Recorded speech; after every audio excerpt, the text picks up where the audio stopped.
posibil dacă ai curaj să trăiești.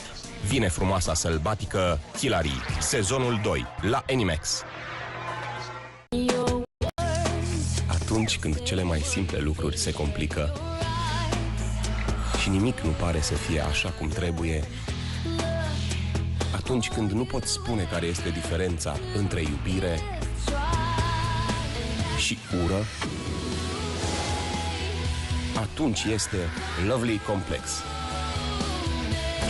Diseară la Animax.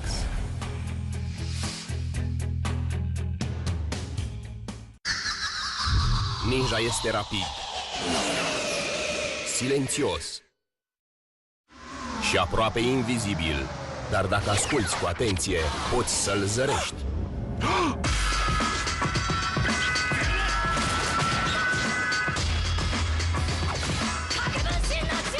Naruto, sezonul 3, în fiecare miercuri la Animax.